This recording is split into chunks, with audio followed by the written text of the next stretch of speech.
kita untuk menerima pesan Tuhan hari ini. Sebab tahun ini segera menjadi masa lalu. Karena itu saya kasih satu message dari Tuhan yang berjudul bagaimana memperbaiki kesalahan masa lalu. Betul. Catat itu. Bagaimana memperbaiki kesalahan masa lalu.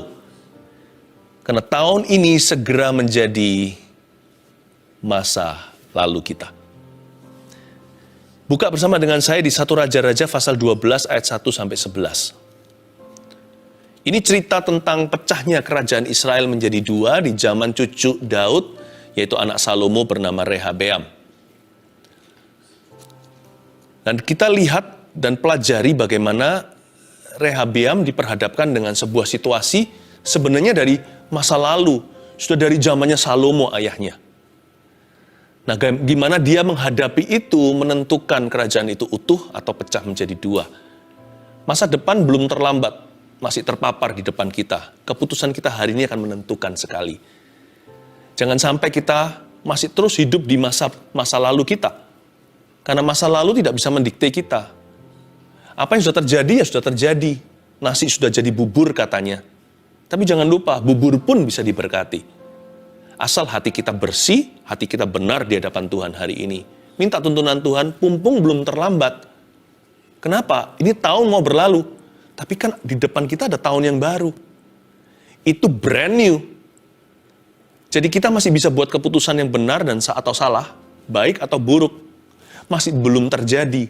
Jadi, destiny atau nasib kita ada dalam keputusan kita hari ini. Karena itu jangan memutuskan sendiri, libatkan Kristus di dalamnya. Apalagi ini resolusi di akhir tahun, mari kita buat janji baru. Atau kita bikin perjanjian dengan Tuhan. Mari kita belajar dari firman ini akan mengajari kita hal-hal praktis dari Roh Kudus. Ayat pertama. Kemudian Rehabeam pergi ke Sikem. Sebab seluruh Israel telah datang ke Sikem untuk menobatkan dia menjadi raja. Ayat pertama positif sekali. Si Rehabeam mau dinobatkan menjadi raja. Inilah posisi advantage atau kelebihan kita anak-anak Tuhan. Kita semua itu sudah by status anak-anak raja. Seperti lagu sekolah minggu, aku anak raja, engkau anak raja, kita semua anak raja. Kita semua itu ahli waris Kristus loh. Kita semua itu ahli waris kerajaan Allah. What could go wrong? Apa yang bisa salah? Kalau kita ini sudah dapat janji Tuhan mewarisi semua berkat-berkat Kristus. Mewarisi semua janji-janjinya. Apa yang bisa menjadi salah kaprah? Kalau kita tidak punya the right attitude, sikap hati yang benar. Apalagi di dalam cerita ini adalah cucunya Daud, anaknya Salomo. Rehabeam harusnya sudah mencuri start dari generasi-generasi sebelumnya. Kok bisa pecah kerajaan itu? Kita harus ambil pelajaran dari kehidupan orang muda ini bernama Rehabeam. Nggak muda-muda banget sih, dia sudah umurnya 40-an. Tapi kita bisa pelajari bahwa sekalipun hari ini masa depan kita cerah, kita bisa merusaknya kalau kita jauh dari Tuhan. Ayat 2. Segera sesudah hal itu kedengaran kepada Yerobeam bin Nebat, pada waktu itu dia masih ada di Mesir. Sebab ia melarikan diri ke sana dari hadapan Raja Salomo, maka kembalilah ia dari Mesir. Muncul satu karakter baru. Selain Rehabeam, ada yang bernama Yerobeam. Mereka berdua bukan saudara, karena Yerobeam bukan dari rumah Daud. Yerobeam ini sudah ada sejak zaman papanya Rehabeam, yaitu Salomo. Pokoknya terjadi sesuatu perselisihan, pertikaian. Itu juga ada hubungannya dengan Salomo yang jatuh ke dalam dosa secara sengaja. Penyembahan berhala, lalu istrinya banyak. Gara-gara itu, maka Yerobeam menjadi musuh. Dan terjadilah cikal bakal kerajaan itu pecah. Nah, Kalau Anda perhatikan di ayat 2 di kalimat terakhir, maka kembalilah Yerobeam dari Mesir. Itu memperingatkan kita hari ini kalau segala isu dari masa lalu kita yang tidak pernah kita selesaikan di hadapan Tuhan, dia akan kembali menghantuimu dan mencoba menggagalkan masa depanmu. Kalimat maka kembalilah ia dari Mesir itu momok bagi keluarga Daud. Bagi Rehabeam anak Salomo. Itu seperti hantu kembali dari masa lalu. Itulah sebabnya jangan simpan yang namanya bangkai yang terjadi di belakang kita. Selesaikan di hadapan Tuhan. Jangan simpan dosa atau hal-hal tertentu yang Anda sembunyikan. Di penghujung tahun seperti ini, mari kita bawa terang-terangan ke hadapan Tuhan. Segala sesuatu harus dibawa ke dalam terang. Maka kembalilah Yerobeam dari Mesir untuk menghantui Rehabeam anak Salomo itu. Selesaikan segala sesuatu di belakangmu yang belum pernah Anda selesaikan.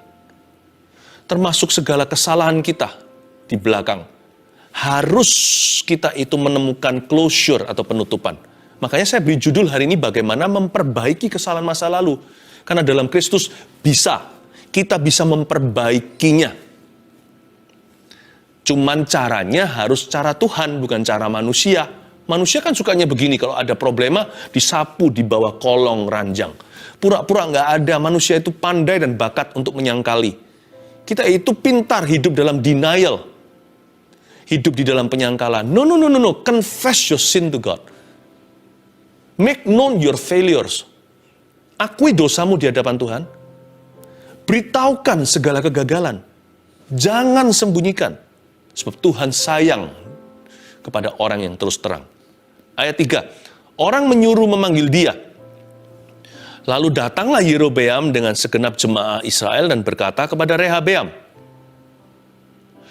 Ayat 3 ini ada pesuruh daripada Rehabeam sang raja memanggil Yerobeam untuk datang. Dan Yerobeam datang dengan segenap jemaah Israel. Dan berkata kepada Rehabeam. Ayat 3. Belajar untuk mendengarkan.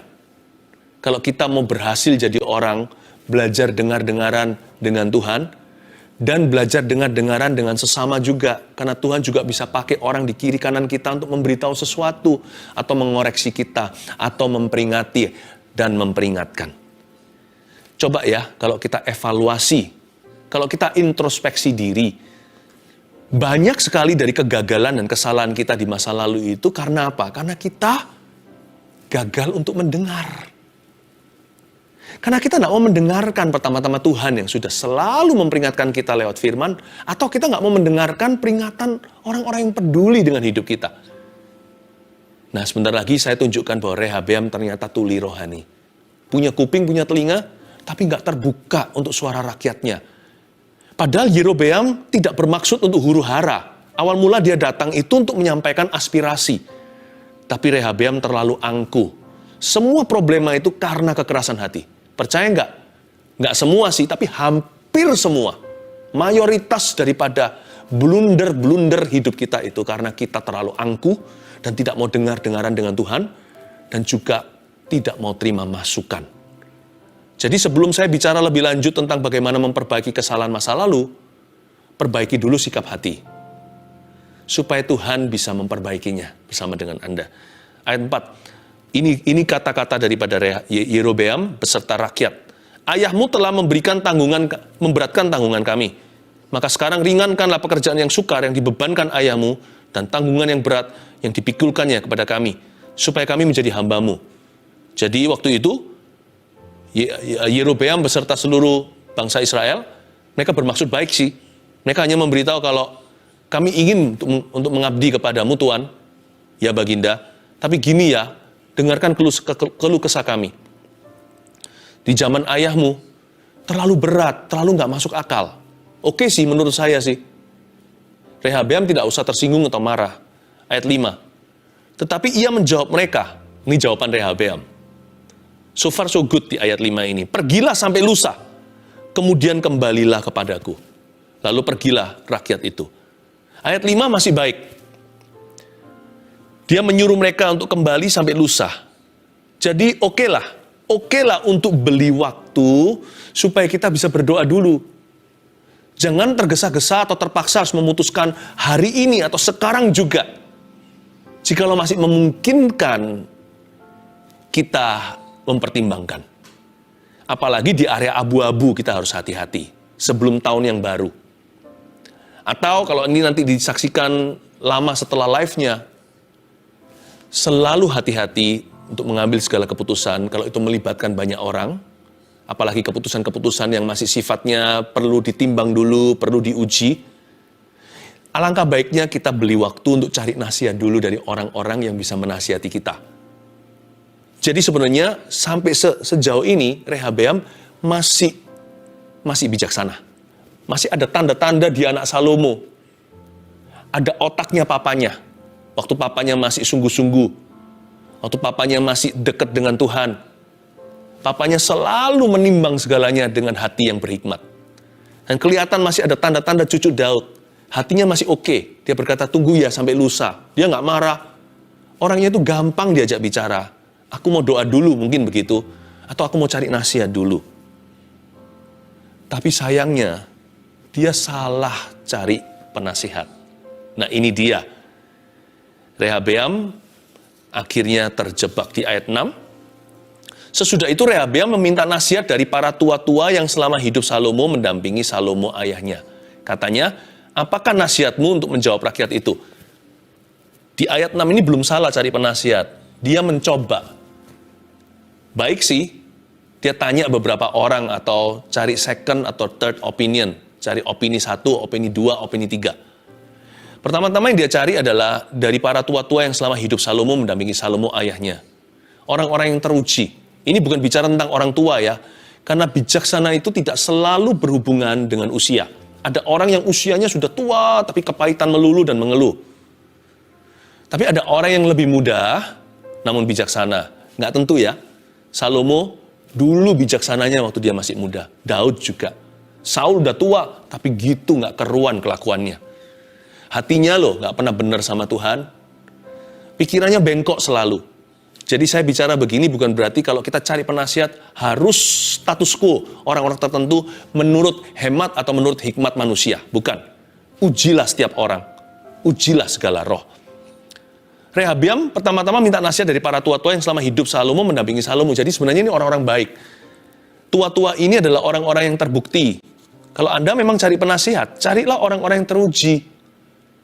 Carilah orang-orang yang menunjukkan buah. Jadi bukan orang yang bicara doang. Dan carilah nasihat dari orang-orang yang sudah membayar harganya. Jelas-jelas di depan mata orang-orang itu berbeda dengan mungkin dengan orang-orang dunia. Mereka tidak serupa dengan mereka. Orang-orang yang membayar harganya. Jadi di ayat 6 saya ingin ingatkan Anda untuk membuat perencanaan ke depan itu jangan salah memilih penasihat. Siapa yang menjadi penasihat hidupmu akan menentukan masa depanmu. Siapa yang menjadi penasihat kita akan menentukan bahkan kemenangan yang kita raih atau justru akan menjerumuskan kita ke dalam kegagalan. Jangan salah memilih penasihat di dalam hidupmu. Jangan duduk bersama dengan pencemooh, jangan berdiri di jalan orang berdosa, jangan dengarkan dan jangan lakukan nasihat orang fasik. Jangan izinkan semua orang bisa bicara dalam kehidupanmu. Tapi pilih-pilih, uji. Tapi juga jangan pilih orang-orang yang mengenakan telinga kita saja, yang yes man, yang memberitahu kita apa yang kita ingin dengarkan, bukan apa yang kita butuh dengarkan. Dalam memilih, kita harus objektif. Kita harus minta pertolongan Roh Kudus. Dan kita harus tahu apa yang kita mau. Kalau kita mau sukses dalam Tuhan, betul-betul berhasil dalam kehidupan rohani kita pertama-tama. Kalau kita mau berhasil menurut cara Tuhan, dan carilah orang-orang yang dapat dipercaya, yang sudah membuktikan diri, yang teruji, yang berbuah, yang membayar harganya. Sekalipun kadang-kadang orang-orang ini yang bisa menyakiti Anda dengan nasihatnya yang tidak sesuai dengan keinginanmu. Lebih baik kita itu berpayung di bawah payung yang kuat daripada payung yang indah tapi bocor airnya. Memberi kita nasihat yang kita inginkan, tapi hidup kita bocor, tidak karuan. Lebih baik saya punya payung yang keras dan kasar, yang mungkin akan menghardik atau menegur saya ketika saya salah. Tapi gara-gara itu hidupku tidak bocor. Kasih karunia Tuhan tetap ada. Ayat yang ketujuh. Mereka berkata, ini nasihatnya tua-tua. Jika hari ini engkau mau menjadi hamba rakyat, mau mengabdi kepada mereka, dan menjawab mereka dengan kata-kata yang baik, maka mereka menjadi hamba-hambamu sepanjang waktu. Bagus ini. Tahan dulu dia, tahan di ayat 7 ya, nanti saya akan kembali ke situ. Kita lihat ayat 8. Tetapi ia mengabaikan nasihat yang diberikan para tua-tua itu. Aduh, seperti ada suara Roh Kudus. Oh no. Lalu ia, yaitu Rehabeam, meminta nasihat kepada orang-orang muda yang sebaya dengan dia dan yang mendampinginya. Nggak ada salahnya dengan meminta nasihat dari orang-orang muda. Tapi ini bukan hanya orang-orang muda, tapi orang-orang yang berfoya-foya. These were party boys. Ini adalah anak-anak muda yang suka party, dugem, bahasa zaman ini. Dia cari nasihat apa yang populer dari orang-orang sebaya. You know, popular advice may not be a good advice, you know. Tidak selalu. Kadang-kadang oke, kadang-kadang bagus. Tapi sangat mungkin ada kemungkinan bahwa apa yang populer di pikiran orang, apa yang bisa diterima oleh dunia, bisa-bisa adalah nasihat yang menjerumuskan. Atau nasihat yang menjatuhkan. Karena ikut Kristus itu lawan arus. Tapi Rehabeam cari nasihat dari party boys. Dari anak-anak muda yang dugem sama dia. Dia cari apa yang mengenakkan telinga. Cari yang namanya jawaban yang populer bagi dunia. Dari peers atau orang-orang sebaya. Bukannya dia mencoba mengerti jalan Tuhan, dia minta dimengerti dulu posisinya. Wah, dikipas-kipas itu ambisinya oleh anak-anak muda ini. Karena mereka nggak peduli. Lu mau jatuh, itu urusan lu. Itu nasihat murahan. Jangan cari nasihat dari orang yang hanya jual kata atau kalimat. Carilah nasihat dari orang-orang yang mendoakan Anda dulu. Orang-orang yang sungguh-sungguh terbeban untuk hidupmu.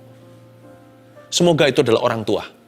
Saya berdoa semua orang tua menjadi orang tua yang takut akan Tuhan, yang bisa menuntun anak-anaknya dalam jalan-jalan Tuhan. Gembala Anda, saudara seiman, suami Anda atau istri Anda. Saya berdoa agar suami dan istri tidak menjadi seperti Ananias dan Safira, yang gak bisa saling menasihati, tapi sama-sama berdosa dan dikutuk oleh Allah. Anak juga bisa menasihati orang tuanya loh, karena Tuhan juga bicara lewat anak kecil. Berdoalah untuk orang-orang yang berdoa untuk Anda.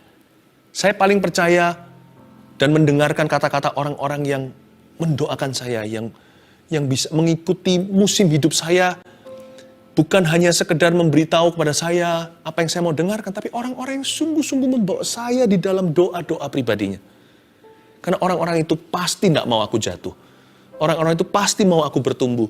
Orang-orang itu pasti mau saya berhasil. Karena orang-orang itu punya rasa tanggung jawab untuk hidup saya. Mintalah orang begini, ini aset tak terhingga dalam kehidupanmu. Tapi ayat 8 sayang ya, Rehabeam tidak mau mendengarkan, malah minta nasihat dari orang-orang yang enggak ini. Ayat 9, katanya kepada mereka, apakah nasihatmu supaya kita dapat menjawab rakyat yang mengatakan kepadaku, ringankanlah tanggungan yang dipikulkan kepada kami oleh ayahmu. Lalu orang-orang muda yang sebaya dengan dia itu berkata, you ready? Beginilah harus kau katakan kepada rakyat yang telah berkata kepadamu, ayahmu telah memberikan tanggungan kami, memberatkan tanggungan kami, tetapi engkau ini, berilah keringanan kepada kami. Beginilah harus kau katakan kepada mereka. Ya, siapkan hatimu mendengar nasihat mereka. Saya sampai geleng-geleng kepala. Lihat kalimat berikutnya. Kelingkingku lebih besar daripada pinggang ayahku. Maka sekarang ayahku telah membebankan kepada kamu tanggungan yang berat, tetapi aku akan menambah tanggungan kamu. Ayahku telah menghajar kamu dengan cambuk ya. Aku akan menghajar kamu dengan cambuk yang berduri besi. Orang Malaysia bilang, alamak, ini apa-apaan. Pada hari lusanya datanglah Yerobeam dengan segenap rakyat kepada Rehabeam. Bukan untuk memberontak, tapi untuk mendapat reply sang baginda. Seperti yang dikatakan raja, kembalilah kepadaku pada hari lusa. Ayat 13. Maka raja menjawab rakyat itu dengan keras. Ia telah mengabaikan nasihat yang diberikan para tua-tua kepadanya. Sampai ayat 13 saja. Ya, saya tambahi ekstra 2 ayat. Sayang ya, malah justru Rehabeam mengucapkan kalimat daripada anak-anak muda yang tidak bertanggung jawab. Dipinjam kata-kata itu, diucapkan ke rakyatnya. Disitulah pecah kerajaan itu menjadi 2. Apa yang dititipkan oleh orang-orang muda yang berdosa itu ke mulut seorang raja yang lugu? Dia berkata, kelingkingku lebih besar daripada pinggang ayahku. Saya buktikan, saya curiga bahwa orang-orang muda ini dalam mengambil keputusan termasuk Rehabeam, mungkinkah mereka sedang di bawah pengaruh substance tertentu? Hari ini seperti alkohol, narkoba. Karena itu jangan pernah kaburkan keputusan Anda. Dalam pengambilan keputusan itu stay away from these things. Hati-hati, jangan mabuk-mabukan. Hindari nikotin. Jangan dipengaruhi dengan pornografi, supaya pornografi bisa membuat otak kita itu jadi kerdil, betul-betul jadi bodoh, betul-betul jadi tumpul. Bagaimana kita bisa membuat keputusan yang brilian kalau kita dibawa pengaruh berlebihan daripada substance ini? Saya yakin anak-anak muda ini mungkin sedang high sesuatu. Nggak gitu, nggak mungkin mereka emosinya menggebu-gebu, kelingkingku lebih besar daripada pinggang ayahku. Saya bisa bayangkan mereka sambil ketawa-ketawa, sambil terbahak-bahak ngomong ini. Keesokan hari, Baginda harus pergi ke courtroom, lalu memberikan verdict atau keputusannya. Disayangkan sekali, pergaulan yang buruk merusak kebiasaan yang baik. Karena itu carilah penasihat. Anda bisa cari nasihat orang muda. Apalagi kalau Anda adalah orang muda, it's okay. Banyak anak muda yang takut akan Tuhan kok. Saya lihat itu di dalam gereja yang saya gembalakan sendiri, ribuan anak-anak muda yang begitu. Yang takut akan Tuhan. Yang penting siapa yang mimpin hidup mereka. Yang penting mereka bayar harga. Nah inilah nasihat yang diabaikan. Kita lihat ayat 7 kembali. Mereka berkata, jika hari ini engkau mau menjadi hamba rakyat. Garis bawahi, mau menjadi hamba, nomor 1. Nah ini cara begini, ini bisa memperbaiki kesalahan masa lalu, kesalahan masa lalu papanya lagi, Salomo. Andai kata dia dengarkan penasihat-penasihat ini, kesalahan pun bisa ditebus loh. Kalau kamu mau menjadi hamba rakyat, nomor 1, mau menjadi hamba. 2, mau mengabdi kepada mereka, garis bawahi mau mengabdi. Nomor 2. Yang ketiga, dan menjawab mereka dengan kata-kata yang baik. 3, menjawab mereka dengan kata-kata yang baik. Bagaimana memperbaiki kesalahan masa lalu? 3 poin sederhana, catatlah. 1, dengan sikap hati yang benar. Mau menjadi hamba. Kalau kamu mau jadi hamba rakyat, mereka akan mengabdi kepadamu. Kalau kamu mau jadi hamba. Inilah yang kupunya, hati sebagai hamba. Ini bicara tentang sikap hati yang benar. Baginda yang masih muda, para penatua itu berkata, kalau Baginda mau menghambakan diri, mengambil sikap hati merendah. Tahukah pepatah yang berbunyi begini dalam bahasa Inggris, your attitude determines your altitude. Sikap hatimu akan menentukan ketinggianmu dalam Tuhan dan dalam hidup ini. Andai kata yang namanya Rehabeam ini merendah gitu, ya, melunak, approachable, dapat didekati, memberikan pengertian, dengan senang hati orang-orang yang akan mengabdi, dengan sikap hati yang benar, kita bisa memperbaiki kesalahan masa lalu. Sikap hati yang salah gimana? Udah salah masih bisa defensif, masih bisa membela diri. Loh, aku kan sudah bilang sama kamu, aku kan sudah minta maaf, kenapa belum dimaafkan? Itu sikap hati yang salah. Salah kok bisa ngamuk. Iya kan? Sikap hati itu harus merendah. Cari yang rendah aja frekuensinya. Dengan sikap hati yang benar. Kalau kita salah, diam aja. Kadang-kadang sikap hati yang benar itu silence. At times, kadang-kadang silence is golden. Diam itu emas. Tidak selalu ya. Kalau kita lihat sesuatu yang salah, kita diam saja. Dalam konteks itu, silence is sin. Diam itu berdosa. Kita harus menjadi saksi Allah kan? Tetapi kalau kita yang salah, atau keluarga kita yang salah, Dan itu kesalahan dari masa lalu saya atau masa lalu keluarga atau masa lalu orang lain yang harus saya pikul dan tanggung hari ini. Lihat, perhatikan dan camkan, tanamkan. Sikap hati yang benar jauh lebih menyelesaikan daripada kita protes, membela diri, ngamuk lagi. Kalau Anda tahu Anda pernah salah atau salahi seseorang, tunjukkan sikap hati yang benar. Bukan hanya kepada Tuhan, kepada orang itu. Itu jauh lebih menyembuhkan, jauh berpotensi memulihkan, dan jauh lebih mendamaikan. Sekalipun bukan berarti langsung beres kalau Anda sikap hatinya benar, langsung semua masalah itu pergi, ya enggak. Tapi progresif. Lebih progres dan bukan regres, bukan mundur. Yang kedua, mau mengabdi dengan komitmen yang nyata. Sikap hati itu hanya 50%, sisanya itu harus ada kenyataan. Memang Tuhan melihat hati, tapi manusia melihat bukti, jangan lupa. Perbuatannya dulu, baru pengakuannya. Dalam hal ini saya ganti, saya balik. Kalau asal ngomong aja, saya kembalikan hutang saya ya. Memang betul keluarga saya salah larikan uang. Saya akan ganti. Supaya keluarga saya jangan nanti akan dipermasalahkan. Nggak usah ngaku-ngaku. Saya bisa dan sebagainya. Kasih janji muluk-muluk. Yang penting kalimat secukupnya. Saya kembalikan, termnya begini. Tolong kasih saya kelonggaran. Saya pasti usahakan. 3 bulan kemudian saya kembalikan segini. Lalu 1 tahun nanti kembali segitu. Udah nggak usah banyak bicara. Jangan janji-janji palsu, nggak usah muluk-muluk selangit. Tunjukkan komitmen yang nyata. 3 bulan kemudian genapi janjimu. 1 tahun berikutnya jangan kurang 1 peser pun. Dengan komitmen yang nyata itu, orang lebih bisa memaafkan.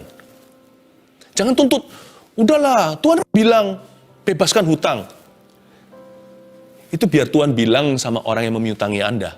Kalau sana ada yang utang, kalau saya yang hutang, jangan bilang begitu.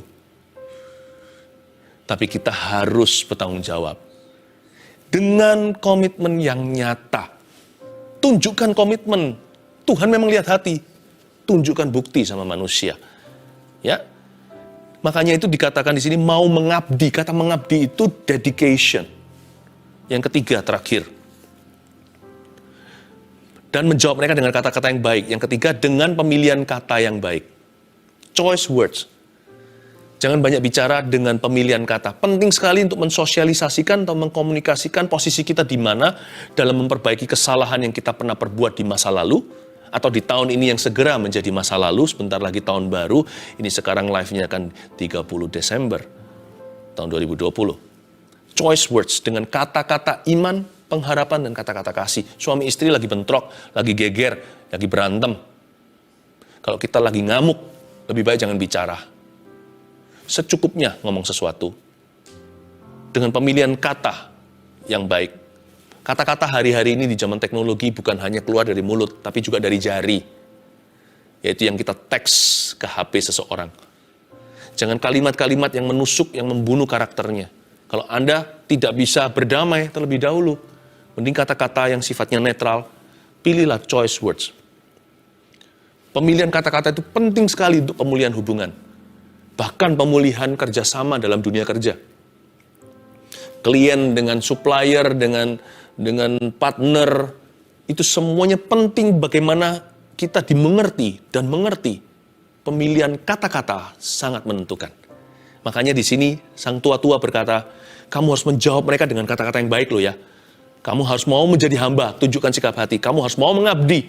Kamu harus tunjukkan komitmen yang nyata. Setelah itu, tolong penuhi janjimu. Ngomong A, ya harus melakukan A. Ngomong B, yang melakukan B.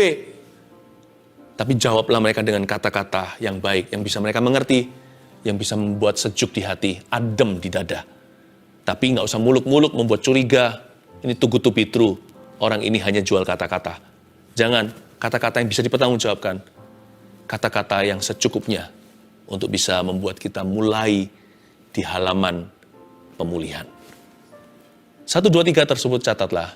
Dan saya berdoa, apapun kesalahanmu tahun ini, akan diperbaiki tahun depan. Nasi jadi bubur kan? Bubur itu kita doakan. Supaya menjadi berkat buat perutmu dan keluarga. Bubur pun bisa diberkati. Haleluya.